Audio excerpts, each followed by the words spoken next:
Hello viewers, আসসালামু আলাইকুম। কেয়া cooking হাক থেকে আপনাদের সকলকে স্বাগত জানাচ্ছি। আজকে আমি পরোটা করে দেখাবো। এখানে আমি পানি ছাড়াই পরোটাটা করে নিয়েছি। এখানে পরোটা করার জন্য আমি 2.5 কাপ ময়দা নিয়েছি আর নিয়েছি পরিমাণ মতো লবণ, আর এখানে আমি চিনি দিয়েছি 1 চামচ।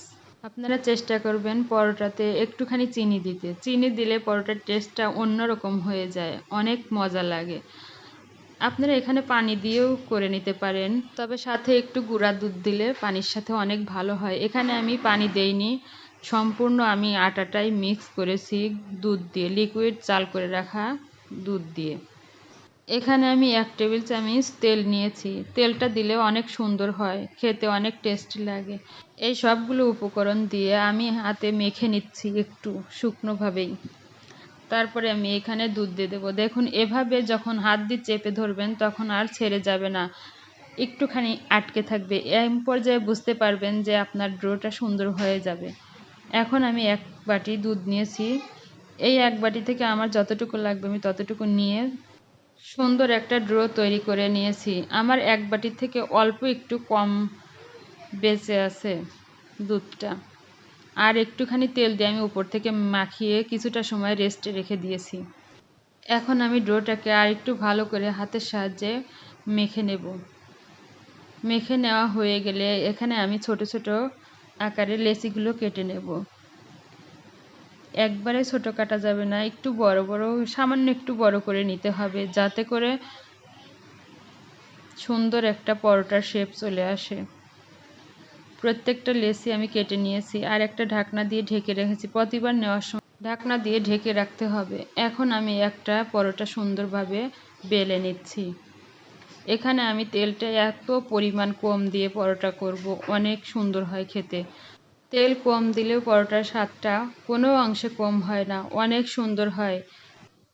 পরোটাটা বেলার সময় সুন্দরভাবে গোল শেপ করে আমি বেলে নিয়েছি। প্রথমে বেলা হয়ে আসলে এখানে আমি দিয়ে দেব একটুখানি তেল। তেল দিয়ে তার উপরে আমি একটু ময়দা ছিটিয়ে দিব, এতে পরোটার লেয়ারটা অনেক সুন্দর আসবে। তেলটা আমি হাতের সাহায্যে ঘষে চারিপাশে সুন্দর করে মিশিয়ে নিয়েছি রুটিটার সাইডে। এখন উপর দিয়ে আমি একটুখানি ময়দা দিয়ে দিচ্ছি। ময়দা দিয়ে তারপরে আমি ভাঁজ করে পরোটাটা করে নেব।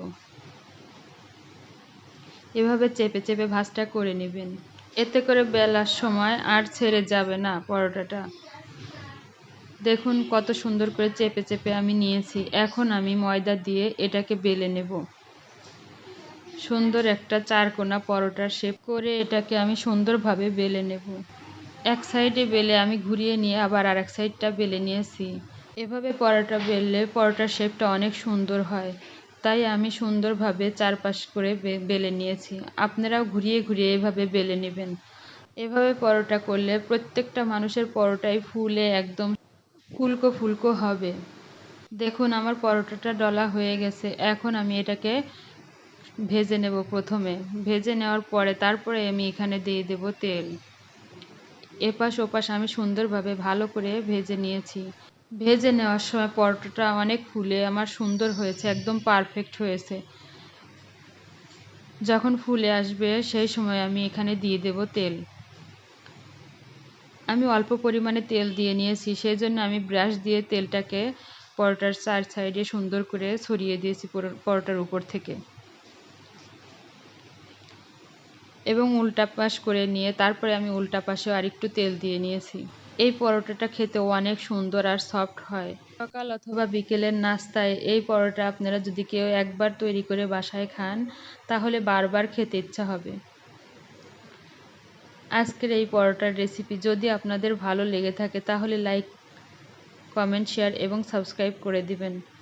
আর দ্বিতীয়বার পরোটা করার সময় প্রত্যেকবার এইভাবে একটা টিস্যু দিয়ে তাওয়াটাকে আমি বারবার মুছে নিয়েছি। দেখুন পরোটাটা কত সুন্দর সফট এবং সুন্দর লেয়ার হয়েছে। আজকের মতো এখানেই বিদায়। আল্লাহ হাফেজ।